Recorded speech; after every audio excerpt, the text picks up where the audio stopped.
It's almost 8 o'clock by the time I park my Buick by the East River's downtown docks. The wind coming off the river is cold as steel teeth.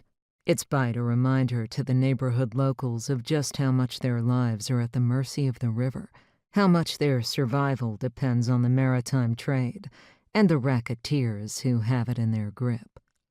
It's the perfect neighborhood for a bookie joint.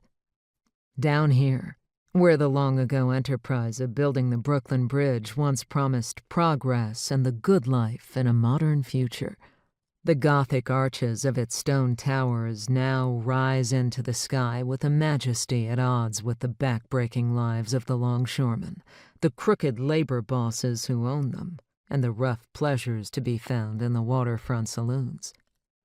Hovering over everything is the slow clang of the river's buoy bells and the deep bellow of ships' horns, a mournful soundtrack to the grinding and dangerous lives lived around here.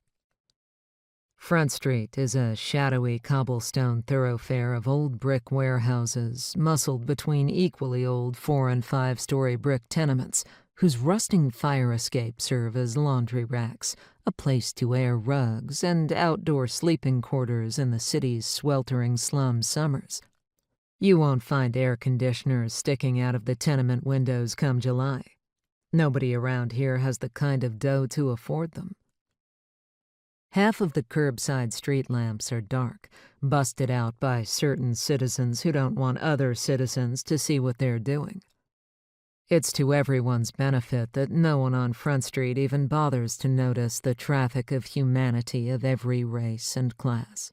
Some in well-tailored suits and coats, some in workman's clothes, some even in shabby, nearly dead duds, that day and night walks down the old cast-iron stairs to the basement of a hulking warehouse at the corner of Front and Dover Streets.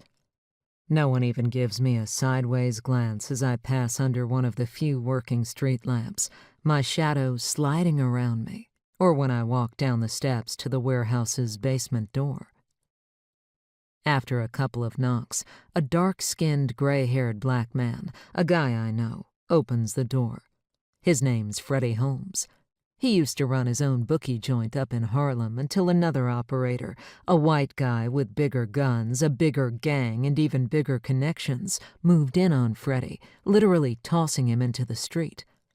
Nick, never one to pass up good talent, recruited Freddie for the door job down here because no one can judge who's kosher and who's not better than Freddie Holmes.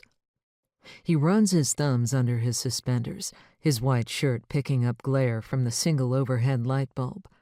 The grin he gives me is more or less friendly, the flesh of his face wrinkling like an old leather bag, a bag that holds years of smarts and secrets. "Cantor Gold," he says by way of bare-bones greeting. "Bad night to come down here, or haven't you heard?"